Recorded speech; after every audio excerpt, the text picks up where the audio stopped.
What's up, guys? So today we're going to talk about what it takes to qualify for business credit. The question we get a lot all the time, actually. So that's what today's video is about. Let's jump into it.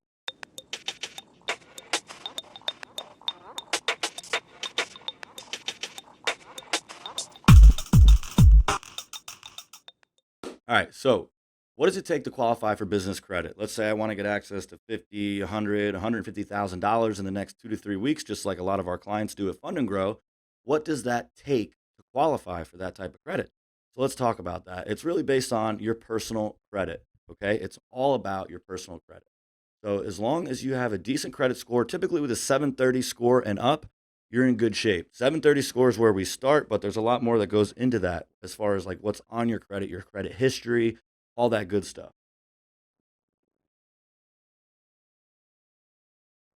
730. Let's start there. Now, we've got to have some major bank credit cards open that the banks can look at when they're evaluating whether or not you're lendable, right? So you got to have a couple, and it can't just be like a store card, like a Home Depot card or a Macy's card. We're talking like American Express, Bank of America, Chase, major bank cards. You need to have a few of those open on your credit report if you want to qualify for business credit. Ideally, if you're going to apply, you don't want those cards to be even close to maxed out. They really need to be closer to the 35% of the debt to the amount of credit that you have available. So we call that the debt to credit ratio.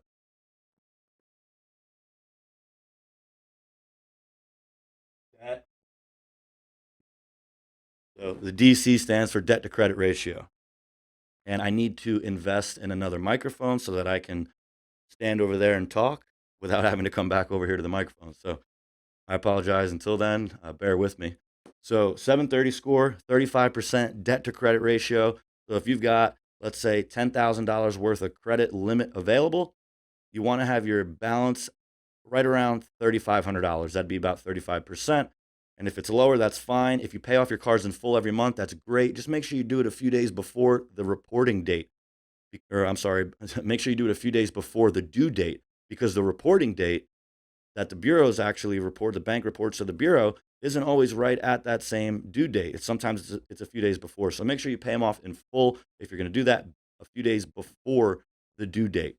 That's the best ratio right there. We call that the golden ratio when it comes to debt to credit. You want to be right around 35% or below before you go and apply to get the best results. And you don't want to have a bunch of brand new accounts. Okay, if you just apply for a bunch of new personal credit, and we're really talking personal credit right now. If it's a mortgage you just applied for, that's not that big of a deal, or a loan of some kind. But when it comes to personal credit, if you just applied for personal credit, if it's only one card, that's not that bad. We could probably still apply as is. But if you've got a bunch of new credit cards, you're going to want to wait usually about 6 months or so to let those season. So let's put up no new account.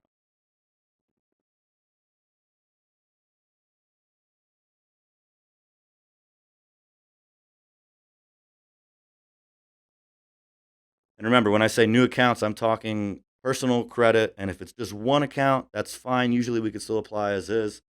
So just keep that in mind. So far we've got 730 score, 35% debt to credit ratio, minimal to no new credit card accounts.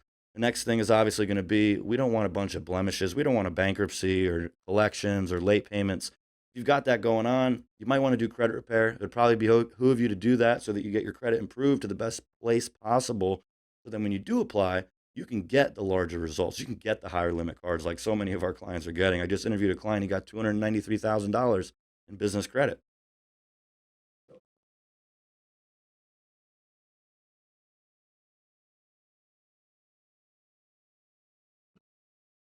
No dings, okay? Minimal, if any. If you got like one late cell phone payment from 5 years ago, that's not really going to hold you back. But if your scores are dropped below 700 because of the negative items you have, you're going to want to take care of that. And we'll coach you on that. We have a lot of clients that start with us that have bad credit. We help them improve their credit and get them up to a credit worthy spot so that they can actually get the funding with us, the business credit that they're looking for. So, I mean, that really covers it. 730 score, 35% debt to credit ratio, not a bunch of new accounts, if and maybe just one, if any, and no dings, no huge negatives on the report. So what are we talking about? That's pretty much just a decent credit profile. if you've got a decent credit profile, you can qualify for business credit. Like I said, you want to make sure that you have some major bank cards. I didn't write that down. Let me write that down real quick.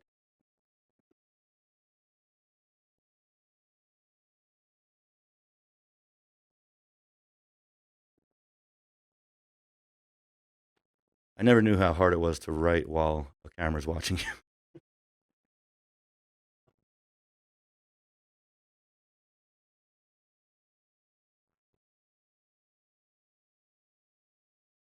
Okay, so what that says is obviously my dyslexia is kicking in. Um, 2 to 3 major cards, major bank cards. So we're not talking about Macy's or Best Buy. We're talking Bank of America, Barclays, Chase, American.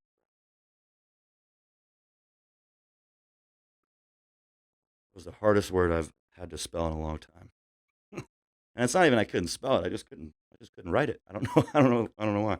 So that's really it. I mean, in order to qualify, that's really all you need. Now, you're going to want a tax ID or an entity of some kind. So that's definitely important because you want the business credit to report to your tax ID. You don't want it to report to your social security number. The idea of business credit is that we're keeping it separate from your personal credit. So when you're doing all these deals, you're doing rehabs, renovations, you're buying inventory, you're buying rental properties. You can do it all with the business credit that we get. I have clients buying properties outright, covering multiple renovations on multiple projects with the funding we've gotten for them.